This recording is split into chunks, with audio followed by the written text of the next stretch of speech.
be sure to follow me on Instagram. There you can hang out with me and talk to me directly. All right, people, we are here, and let me tell y'all something. Man, let me tell y'all something. All right, I'm standing up in my recording space right now. I'm not even next to the microphone, man, like this soundproofed room. I'm standing in here, and I've got the chair in my hand, and let me tell y'all something, man, let me tell y'all something, man. We are here. We are here at the conclusion of Powers of X. Man, let me tell y'all something. This is, man, let me tell y'all something. This is why I love Jonathan Hickman, man, is because you're like you read Jonathan Hickman, man, let me tell you, you read Jonathan Hickman's stories, and it's like, man, I have it all figured out, and I know what's going on, and then he's like, no, you don't either. Like, it's if God was writing the X-Men right now, this is what it would look like right now. It's amazing, y'all. Okay, so this picks up, God, I'm so excited to cover this. This picks up initially the exact same way Powers of X #1 picked up, and this is awesome, right? I love the way that Hickman does this, because it's one of the things I love the most about Jonathan Hickman, right? Like, everything kind of wraps around, and that's why, like, House and Powers of X is, for the most part, self-contained, but at the same time, it also continues on, especially with the way everything popped off, right? So this starts off basically like back in the day, right? Like X-Men Year Zero is really what Jonathan Hickman calls it, and it picks up with Mora Mctaggart basically meeting with Charles Xavier. Now, a lot of what you saw in Powers of X #1 is the exact same here, right? Like House of Powers of X #1 is pretty much the exact same. Insofar as like Mora Mctaggart sits down, she basically greets Charles Xavier, somebody that she knows. Xavier doesn't know who she is, and then she's just kind of like, well, read my mind and find out what's going on. And so what we do is we jump to the year of X-Men, we jump to year 1000 with the X-Men. Now, this was the point in the story in Hickman's writing when we had Ascension, right? This idea that somewhere along the line, from what Hickman was kind of showing us, what seemed to be going on is that you had man and machine, which basically merged, right? The idea of nano sentinels, that initially you had sentinels created by man, and then sentinels created Nimrods, and then in turn, they started eventually creating nanobots, right? They could basically attach themselves to humans and then convert humans into sentinels, which really came out of like Bastion, right? When a single Nimrod machine merged with a master mold. Now, that was back in the 90s, that was long before Hickman showed up, but he kind of took that concept and then threw it in there. So it's like, okay, cool, you know, I get what's going on here. And then as a result of that, essentially like humanity and robots or whatever it was, they basically achieved a level of ascension. What we're getting here is nothing like what we thought it was. And I was like, dude, this is amazing. Like, this is awesome, because once you have the librarian, right? This guy that we'd seen in the previous videos, when the librarian enters into the preserve, right? This kind of like giant makeshift cage, more or less, with animals and different things like that. Of course, none of it's real. And he's immediately attacked by one of its inhabitants. And he basically says, like, how many times are you going to do this? Like, you're a primitive beast, right? Like, by the time you realize what you wanted to do, I had already prepared countermeasures, right? My mind is far beyond yours. Like, you just relentlessly attacking makes you look like a buffoon. And this is when we find out the person the librarian is talking to is Wolverine. He's been alive for 1,000 years. And it's like, dude, and he hasn't really aged that much. Right now, this is an accurate depiction of Wolverine, right? Like, how we saw Wolverine appear in Old Man Logan, it was probably stress. Technically speaking, Wolverine should not look like he aged that much in the span of 50 years. It's also kind of an interesting thing here, because one of the things that Hickman kind of silently did when it came to House and Powers of X is that when he resurrected Wolverine, and you guys caught on to this like that, you caught on to it faster than I did. But when House and Powers of X, when Wolverine was resurrected, the implication seemed to be he didn't have adamantium in his bones, right? He didn't have adamantium bonded to himself. He just came back in his most pure form with bone claws. But like, this conversation between the two is really, really interesting, because what Wolverine says is that like these individuals here, like basically these mutants inside this preserve, they want to be free, like they want freedom. And the response of the librarian is these mutants don't know what freedom is, because for the most part, aside from you and the other, they were born inside this cage. This is the only world they know. So how could they possibly understand the notion of freedom if they don't know they're caged in the first place? And the response of Wolverine is, because I've been telling them. Because I've been teaching them about revolution, and I've been telling them about the world outside this cage, and they want something better. They want something more, right? And under normal circumstances, if Wolverine hadn't been there, this would have been their world. And so it's kind of a crazy thing, because what the librarian says is, I wasn't waiting on you, I was waiting on her, only for them to be met with the arrival of Mora Mctaggart. Mora Mctaggart has apparently been alive all this time, right? Like, she's been in this future this entire time, and we don't know what she's been doing. We simply just know that she's been there. And it's kind of the crazy thing, because what we get is this full-on explanation of what's going on, right? I mean, mean, the librarian basically tells them the phalanx are here. We're going to merge our essences with the phalanx, and they're in turn going to enter a black hole. And our entire collective consciousness is going to be dumped into one of those big black hole super gods, whatever it is. And that's going to be it, right? I mean, it's kind of like a higher state of entropy, more or less. Their physical forms will vanish, and that will basically be it. And it kind of comes as a shock, a little bit to both Mora Mctaggart and to Wolverine, right? Like, the world is going to end. It kind of comes as a shock to them. And it's interesting here because what the librarian does is basically answer almost all the questions that we've had. That when the librarian looks at mutants, it says like, you're a primitive life form, right? Like, how funny it is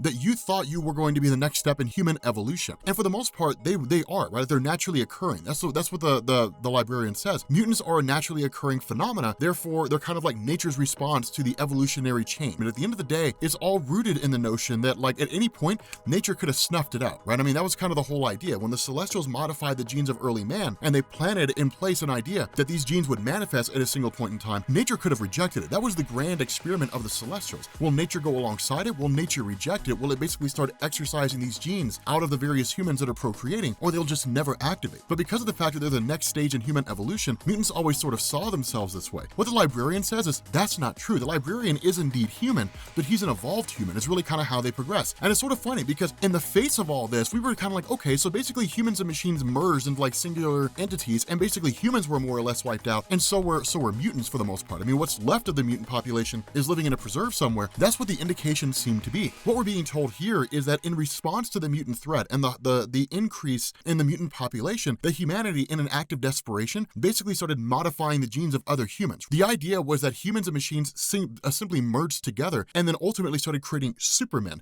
And that's really the response here, is of what concern were mutants to humans when humans could basically start using biological engineering and create superhumans of their own. And so as a result of that, it seems as though a war more or less broke out between humans and mutants, and ultimately humans won. And so it's kind of a crazy thing because like you see this and it's just like, wow, like we lost the entire time. Mora Mctaggart, like they didn't know that. And so one of the cool things to come out of this is that you actually end up learning that like Wolverine does have adamantium bonded to his bones, right? So like he's returned with adamantium. Now we're not really given an explanation here. We're simply just told he has adamantium in his bones. And so in response to this, the librarian does not initially want to kill Mora Mctaggart. And the reason why is because in taking them into whatever this conscious state is going to be and then keeping them there for all eternity, it would mean that Mora Mctaggart would never truly die. And because she would never truly die, she would never be reborn as her past self and then be able to stop this future from happening. And so it's kind of funny here because the librarian ultimately leaves and then Wolverine does what he does best. And Mora Mctaggart basically says, kill me so I can go back, I can be reborn, and we can stop this future from happening. Wolverine kills Mora Mctaggart and thus ends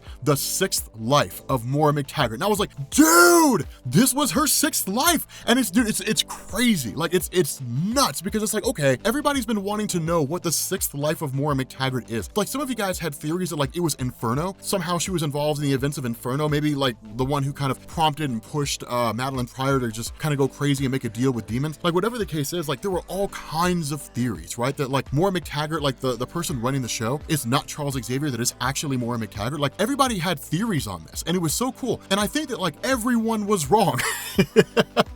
I haven't seen all the theories, so I don't know, but it's kind of crazy because with this information, kind of jumping back to the moment when Xavier was reading the mind of Mora Mctaggart, with this information, what Charles Xavier learns is the X-Men always lose. In every single circumstance, the X-Men always lose in these dystopian futures. It always plays out the same way. And it's the coolest thing ever, right? Because this has all really been spearheaded by the events of like Days of Future Past. That story that Marvel created back in the day set the stage for like dystopian futures and regarding the mutant population and even the superhuman population as a whole in terms of humanity versus mutants. And ever since then, it's always been this kind of notion that like it seems that mutants always lose. And all the lives that Mora Mctaggart's lived and all the experiences that she's had, whether she's been on the side of Apocalypse, who waged his war against what was left of humanity and the evolved humans and whatnot, fought against Nimrod, all that kind of stuff, and every single one of these lives, mutants always end up losing, right? They always end up perishing. And that's kind of the funny thing, is because in response to this, Xavier's like, well, there's still a chance for us to come out on top. There's still a chance for us to win here. And it's one of the funny things because you get these sort of journal entries from Mora Mctaggart, right? We're not going to cover them all, but we get these kind of journal entries from Mora Mctaggart. And what she does is she starts going through and basically highlighting a lot of the things that we've already seen, but doing it from her perspective, right? So like they've recruited Magneto. Magneto can be a lot more ruthless than Charles Xavier can, but she also is really kind of having this discussion of like this kind of revelation of the truth to Charles Xavier Xavier, eventually the time will come when he will have to walk away from this idealized perspective of the world, right? You have to walk away from the notion of how he wants the world to be and focus on the way the world actually is, right? Like stepping into reality. And so it's a cool thing because what it does is it sort of highlights this idea that between the time that Mora Mctaggart first encountered Xavier, or at least visited him at the beginning of this story and at the beginning of House and Powers of X, up until now in the modern day, there's been a gradual progression where Xavier has kind of become a little more extreme, right? Kind of walked away from this idea that we can find a peaceful coexistence between humans and mutants, and instead has basically come to the realization humans can't be fixed. There cannot be any kind of peaceful coexistence because in every single attempt to create one, it inevitably fails, right? Because humanity gets scared, they ultimately create like arms and armament, they go through whatever steps they need to, even artificially engineering and improving on themselves in order to destroy the mutant threat. It always plays out that way. It's essentially one of these things where Xavier sort of comes to a realization that Magneto's known his entire life, that humanity cannot and should not be trusted, and you have to move forward accordingly. And so it's really crazy here because following this, what you end up doing is you end up having Xavier and Magneto who sit down with Mora Mctaggart and say, here's where everything stands right now, right? I mean, the things that we've basically seen so far. The Quiet Council has been formed, which is to say the governing body of the mutant population, and Mora Mctaggart really seems to look at it from the perspective of the work isn't done yet. But the reality of